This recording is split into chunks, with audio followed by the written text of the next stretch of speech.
আসসালামু আলাইকুম সবাইকে। Welcome to my channel Farzana's cook and craft. আজ আমি আপনাদের সাথে শেয়ার করব চকলেট স্পঞ্জ কেকের একটি রেসিপি, যেটা আমি আমার মেয়ের জন্মদিনে তৈরি করেছিলাম আর কি। তো চলেন শুরু করি। প্রথমে আমি দিয়ে দিব হাফ কাপ ময়দা, এর মধ্যে দিব 1 টেবিল চামচ কোকো পাউডার, দিব হাফ টি স্পুন বেকিং পাউডার, হাফ টি স্পুনের অর্ধেক বেকিং সোডা, হাফ টেবিল চামচ কর্নফ্লাওয়ার আর দেবো 1 চিমটি লবণ। এবারে সবগুলো উপকরণ ভালোভাবে চেলে নিয়ে মিশিয়ে নিব।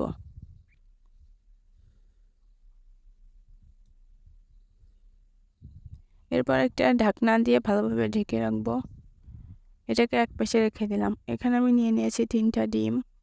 এটাকে আমি ভালোভাবে বিট করে নেব। এর ভিতর দিয়ে দেব হাফ কাপ চিনি।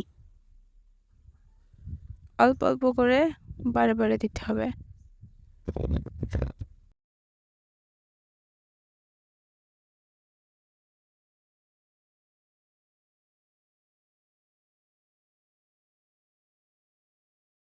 দুইবারে অল্প অল্প করে দিয়ে দিলাম।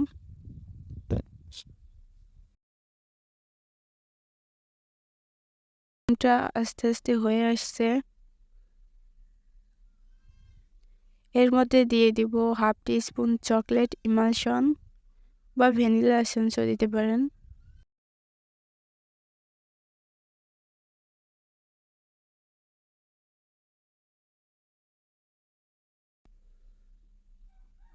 এর মধ্যে দিয়ে দেব 1/3 কাপ তেল। তারপর ভালোভাবে 1 মিনিট বিট করে নিব।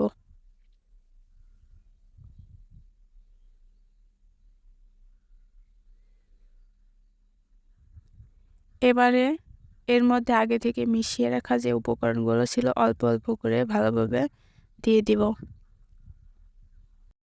3 বারে অল্প অল্প করে দিয়ে দেব। আর ভালোভাবে মিশিয়ে নিব আস্তে আস্তে করে। এক পাশ থেকে মেশাতে হবে, গরমটা ভালো থাকবে। তারপর এটাকে একটা মোল্ডে ঢেলে নিব। এবার চুলায় হাঁড়ি বসিয়ে দিয়েছি আমি। এখানে মোল্ডটাকে সুন্দরভাবে বসিয়ে দিব।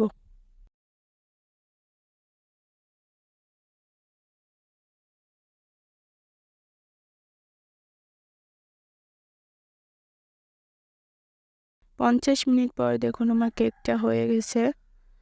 দেখুন কতটা সফট হয়েছে।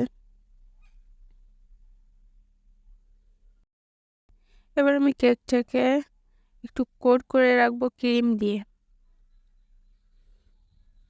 3 লেয়ারে কেটে নিয়ে ভালোভাবে ক্রিম লাগিয়ে কোট করে নেব। কেকটা কিছু সময়ের জন্য ফ্রিজে রেখে দেব।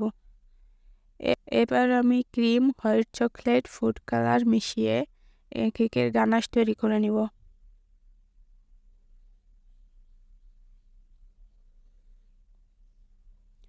গানাশটা ছাঁকনি দিয়ে ছেঁকে নিব।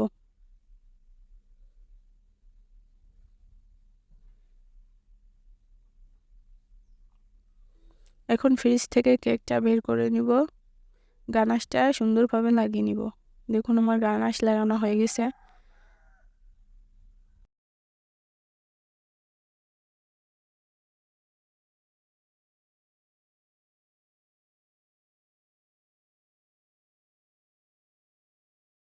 সর্বশেষ এটা হলো আমার কেকের ফাইনাল লুক। তো কেমন লাগলো সবার কমেন্টে জানাবেন।